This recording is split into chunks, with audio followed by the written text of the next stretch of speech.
ਤੇ ਅੱਲਾਹ ਤਾਲਾ ਹਾਲ ਨੂੰ ਇੱਜ਼ਤ ਦੇਵੇ ਜੀ। ਜਿਹੜਾ ਤੁਸੀਂ ਕੰਮ ਸ਼ੁਰੂ ਕਰ ਦਿੱਤਾ PDF ਵਾਲਿਆਂ ਨੇ, ਪਤਾ ਤੁਸੀਂ ਕਰੂ ਕੀ ਹੋ। ਤੇ ਹਾਜੀ ਸਾਹਿਬ ਪਤਾ ਕੀ ਕਰਨਾ ਚਾਹੁੰਦੇ ਜਿਹੜਾ ਨਾ ਜੀ, 1 ਮਹੀਨੇ ਚ ਹੋਈ ਔਖੇ ਹੁੰਦੇ 7 ਮਹੀਨੇ ਵਾਲਾ ਕੰਮ, ਇਹਦਾ ਔਖਾ ਕੰਮ ਪੁੱਠਾ ਕੰਮ ਹੋਣਾ ਜਾਂਦਾ ਜੀ। ਅੱਲਾਹ ਤਾਲਾ ਜੀ ਇੱਜ਼ਤ ਦੇਵੇ ਸਾਰੇ ਸੱਜਣਾਂ ਨੂੰ ਜੀ। ਇੱਕ ਤੇ ਮੈਂ ਜਿੰਨੇ ਦੋਸਤ ਇਸ ਮੁਕਾਬਲੇ ਨੂੰ, ਇਸ PDFA ਦੇ ਇਹ ਚੁਆਈਆਂ ਨੂੰ ਜਿੰਨੇ ਦੋਸਤਾਂ ਨੇ ਪਹਿਲੇ ਚੁਆਈਆਂ ਕਰਾਈਆਂ ਨੇ, फैसलाबाद तो मुजम्मल, वो अपना भट्टी साहब हो गए, उस्मान साहब हो गए, हसन नवाज हो गया, सारे दोस्तों नू पहले तो उन्होंने सब नू मुबारक, बड़ा अच्छा दुध किया उन्होंने मज्झां ने। ये जिहड़ा PDFA ने किया है, ये पाकिस्तान वास्ते एक वो काम कर दिता है जिहड़ा मेरे ख्याल पाकिस्तान की तारीख पहली दफ़ा ये काम हो रहा है। अज एक मझ नहीं, दो नहीं, सारे दोस्त लगे हुए ने। अगर मुतमीन ना होंदे, एक काम पाकिस्तान च जिहड़ा देखो ना, अगे मुकाबले होंदे थे, लोग गए ने 1 साल तो बाद किसी दी दूध 1 किलो घट कीता है, किसी दी ज़्यादा कीता है, साल पूरा चुप रहंदे थे।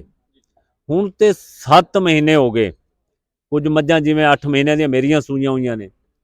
ते इस तरह करके हुण ते एक तुसीं काम ऐसा कर दिता है जिहड़ा पाकिस्तान दा मेरे ख्याल हर बंदे दी तवज्जो इस PDF वाले पासे हो गई है। इन्होंने एक काम ऐसा करके तुसी दिखा दिता है। कला मैं मुतमीन नहीं, मेरे ख्याल हज़ारां दोस्त मैनू फोन करके कहंदे ने ए हुण मझ दी गल दा पता चलिया है, ए जिहड़ा काम तुसी कीता है ए बहुत आला ते अच्छा कीता है। आरफ साई साहब ने, जनाब ने, ये बड़ा एक वो काम करके दिखा दिता जिहड़ा पूरा साल लोग मुकाबले नूं मज़े लै रहे ने। आज साहब लास्ट टाइम तुसी वीडियो दे विच एक अनाउंसमेंट दित्ती सी जी कि मैनू अगर कोई मेरी मज्झां वर्गी मझ दिंदा है तो मैं उसनूं पैसे भी अपनी मज्झां वर्गे देवांगा जी। तुसी उस गल ते कायम हो? मैं पहले भी तुहानूं इस बारे नंबर लिखवाया था। मैं उस गल ते 1 दफ़ा कायम नहीं, 1000 दफ़ा कायम हाँ। मेरा नंबर लिखो 0300। ए दोस्त जिन्हें देखण, ए मैं वादा जिहड़ा कीता, मैं अपने वादे ते अज भी कायम हाँ। 0300 630 1797 मेरे ते अपनी चंगी माई दी मूवी भिजवान। मैं वादा कर रहा, मैं पैसे भी देने तैयार हाँ। तो मैं कला अज नहीं, ये तो मेरा बचपन का खिडौना है। पैसे देना, पैसे लाना, पैसे देना। जिन्ने पुराने बंदे ने वो मैनू सारे जानते ने। मैं वादा अज भी कर रहा, मैं अपनी गल ते कायम हाँ। मेरे WhatsApp ते मैनू बुलान, मैं जाके मझ लैन नूं तैयार हाँ। आई साहब तुसी की समझदे हो कि एक मझ अच्छी जिहड़ी नस्ली है वो कितना अरसा दुध दे सकती है? ए जिहड़ी गल तुसी कीती है ना, पहले पाकिस्तान च नहीं थी। साढ़े दोस्त बेशुमार इस तरह ही मिसालां दिंदे थे, गल्लां सच्चियां भी करते रहे ने। बई मेरी मझ 7 महीने ने दुध कीता है, 6 बाद कीता है, 8 बाद कीता है, साल बाद कीता है। वो इंज था, अगे थी एक छुपी हुई गल, पता नहीं था। ये पाकिस्तान च जिहड़ा PDFA ने पहली दफ़ा कीता है, ए तुसी सामने खुली किताब सामने रख दी है। जिहड़ा हुण फरदौस ही उन्होंने 8वां महीना है, अज इन्हें 28 किलो के करीब किया है। तो यह तुहाडे सामने लंबा दूध दे रही ने। रही गल हले जिमें 7-8 महीने, अज हुण उन्होंने 8वां महीना है, जिमें महीने गुजरते जाने ने, तुहाडे ते हले भी 3 महीने रहिंदे ने, ते वो सारा कुछ सामने आ जाएगा। जेडे दोस्त कहते ने बई ए मझां दूध दंदियां नहीं, दूसरे महीने लत्तां मारदियां ने, सब गलत है। अगर मझ नस्ली है, मझ दा एक खानदान दा एक पता है, ठीक है ना, तो कतन मझ दूध बहुत लंबा दे सकती है। अगर मालक उस मुहब्बत रखने वाला मझ दे नाल, तो बिल्कुल मझ दूध देगी।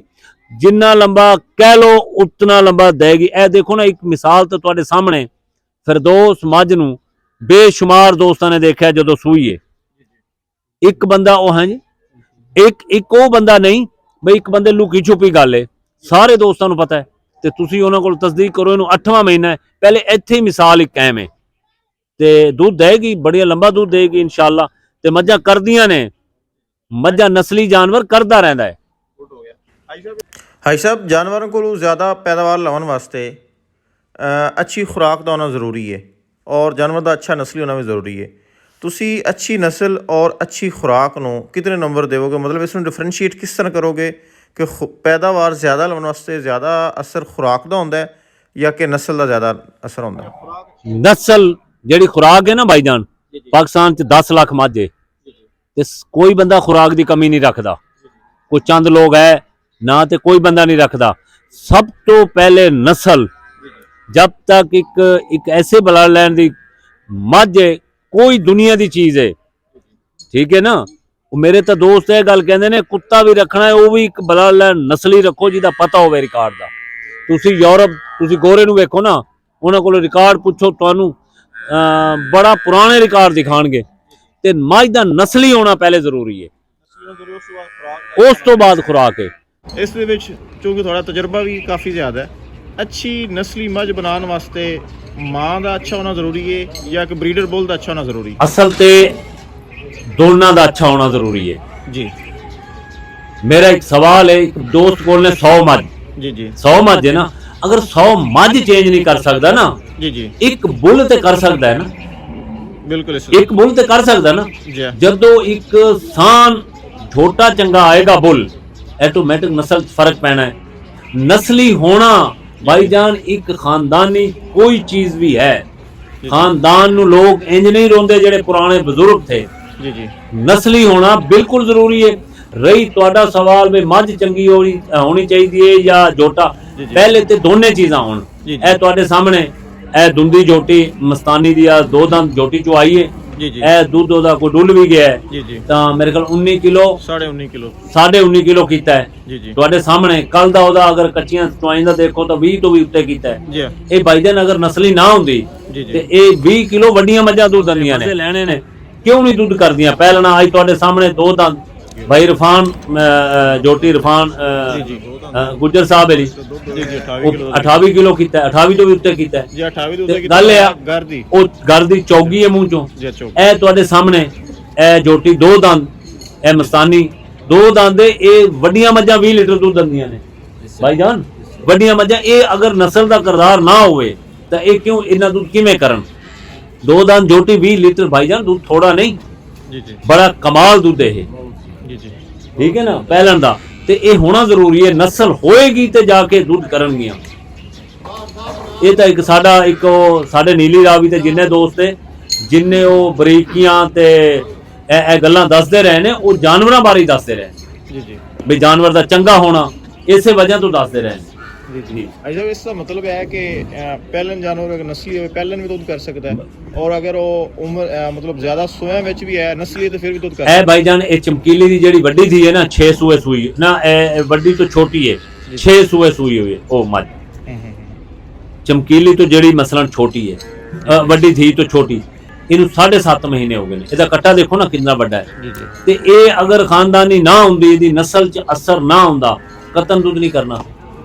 गुड हो गया। अच्छा एंड दूध ਤੁਸੀਂ ਫਾਰਮਰਸ ਨੂੰ ਜਾਂ ਮੱਝ ਦੇ ਸ਼ੌਕੀਨਾਂ ਨੂੰ ਕੀ ਮੈਸੇਜ ਦੇਣਾ ਚਾਹੋਗੇ? ਮੈਂ ਤੇ ਸਾਰੇ ਸ਼ੌਕੀਨਾਂ ਨੂੰ ਸਲਾਮ, ਪਹਿਲੇ ਤੇ ਸਲਾਮ ਕਰਨਾ ਚਾਹਨਾ। ਜੀ ਜੀ ਤੇ ਅੱਛੀ ਨਸਲ ਤੇ ਪਤਾ ਕੀ, ਜਿਵੇਂ ਅੱਜ ਤੁਸੀਂ ਇੱਕ ਪਾਕਿਸਤਾਨ 'ਚ ਤਹਿਲਕਾ ਮਚਾ ਦਿੱਤਾ ਹੈ ਪੀਡੀਐਫ ਨੇ, ਜੀ ਜੀ ਬਈ ਇਹ ਜਾਨਵਰਾਂ ਦੇ ਲੋਕਾਂ ਦੇ ਸ਼ੌਕ ਬਹੁਤ ਜ਼ਿਆਦਾ, ਥੋੜੇ ਜੇ ਨਹੀਂ, ਹਜ਼ਾਰਾਂ ਲੋਕ ਮੈਨੂੰ ਫੋਨ ਕਰਦੇ ਨੇ। ਇਹ ਬੜਾ ਅੱਛਾ ਹੀ ਕੀਤਾ ਹੈ ਤੇ ਸ਼ੌਕ ਨਸਲੀ ਥੋੜੀਆਂ ਰੱਖ ਲੈਣ। ਸਾਡੇ ਦੋਸਤਾਂ ਨੂੰ ਇੱਕ ਮੈਸੇਜ ਤੁਸੀਂ ਪੁੱਛਦੇ ਹੋ ਨਾ, ਥੋੜੀਆਂ ਰੱਖ ਲੈਣ, ਅੱਛੇ ਜਾਨਵਰ ਨਸਲੀ ਰੱਖਣ। ਤੇ ਜਿਹੜੀ ਮੱਝ ਮੱਝ ਦੇ 2 ਹੱਲ ਨੇ, ਜੀ ਜੀ ਇੱਕ ਮੱਝ ਖੂਬਸੂਰਤ ਵੀ ਹੈ ਤੇ ਦੁੱਧ ਵੀ ਕਰਦੀ ਹੈ, ਉਸ ਤੇ ਜ਼ਿਆਦਾ ਜ਼ੋਰ ਦੇਣ।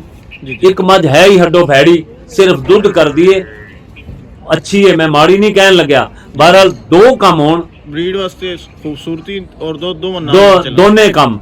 ਮੱਝ ਵੇਖਣੀ ਹੁੰਦੀ ਹੈ 24 ਘੰਟੇ, ਚੁਆਣੀ ਹੁੰਦੀ ਹੈ 12 ਘੰਟਿਆਂ ਬਾਅਦ। ਜਿਹੜੀ ਕੰਮ ਦੋਨੇ ਨੇ ਨਾ, ਬਈ ਖੂਬਸੂਰਤ ਵੀ ਹੋਵੇ ਤੇ ਦੁੱਧ ਵੀ ਕਰੇ, ਇਹ ਇਸ ਤੇ ਜ਼ੋਰ ਦੇਣ। ਜਦੋਂ ਤੱਕ ਖੂਬਸੂਰਤ ਜੋਟਾ ਹੋਏਗਾ, ਨਸਲੀ ਹੋਏਗਾ, ਜਿਹਦੀ ਮਾਂ ਦਾ ਰਿਕਾਰਡ ਹੈ, ਪਿਓ ਦਾ ਹੈ, ਦਾਦੇ ਦਾ ਹੈ, ਉਹ ਇਸ ਤਰ੍ਹਾਂ ਕਰਕੇ ਕੋਈ 4 ਨਸਲਾਂ ਤੋਂ ਜਾਣਦੇ ਨੇ, ਤਾਂ ਜ਼ਰੂਰ ਕਰਨ। ਮਾਂ ਵੀ ਇੰਜ ਹੋਣੀ ਚਾਹੀਦੀ ਹੈ, ਬਿਲਕੁਲ ਉਹ ਜ਼ਬਰਦਸਤ ਹੋਏਗਾ। ਇਤਿਆਜ਼ ਨੂੰ ਪੁੱਛਿਆ ਹੈ ਨਾ ਪੀਡੀਐਫ ਦੇ ਬਈ ਇਹਦੇ ਇਹ ਸਾਲ ਇਹਲਾ ਤੇ ਜਿਹੜਾ ਹਰ ਮਹੀਨੇ ਹੋ ਰਹੀ ਹੈ, ਹਰ ਜ਼ਿਮੀਦਾਰ ਨਾ ਭਾਈਜਾਨ ਮੱਝਾਂ ਨੂੰ ਪੱਠੇ ਪਾਉਣ ਲੱਗ ਪਏ ਨੇ, ਹਰ ਜ਼ਿਮੀਦਾਰ ਤਵੱਜੋ ਕਰਨ ਲੱਗ ਪਏ ਨੇ। ਇਹ ਪੀਡੀਐਫ ਨੂੰ ਜਾਂਦਾ ਹੈ ਆਰਫ ਸਾਈ ਸਾਹਿਬ ਨੂੰ, ਤਾਰਕ ਸੁਲਤਾਨ ਨੂੰ, ਤੁਹਾਡੇ ਜਿੰਨੇ ਅਹੁਦੇ ਦੌਰਾਨ ਨੇ, ਇੱਕ ਦਾ ਨਾਂ ਨਹੀਂ ਲੈ ਸਕਦਾ। ਬਹਰਹਾਲ ਆਰਫ ਸਾਈ ਨੂੰ ਬਹੁਤ ਬੜਾ, ਮੇਰੇ ਖਿਆਲ ਇਹ ਪਾਕਿਸਤਾਨ ਦੇ ਵਿੱਚ ਇਹ ਪਹਿਲੀ ਦਫਾ ਇਹ ਕੰਮ ਹੋਇਆ ਹੈ ਜਿਹੜਾ ਤੁਸੀਂ ਸਾਹਮਣੇ ਕਰਕੇ ਦਿਖਾ ਦਿੱਤਾ ਹੈ ਦੁਨੀਆ ਨੂੰ। ਪੂਰੀ ਦੁਨੀਆ ਕੀ ਅੱਜ ਤੁਹਾਡੇ ਇੰਡੀਆ, ਸਾਡੇ ਦੋਸਤ ਜਿਨੇ ਇੰਡੀਆ ਦੇਖ ਰਹੇ ਨੇ, ਜਿਨੇ ਕੋਈ ਬਾਹਰ ਯੂਰਪ ਅਰਬ ਜਿੱਥੇ ਜਿੱਥੇ ਹੈ, ਇਹ ਸਭ ਲੋਕ ਦੇਖ ਰਹੇ ਨੇ। ਇਹ ਕਿਰਦਾਰ ਜਿਹੜਾ ਕੀਤਾ ਹੈ ਨਾ, ਇਹ ਬਹੁਤ ਆਲਾ ਤੇ ਬੜਾ ਕਮਾਲ ਹੈ।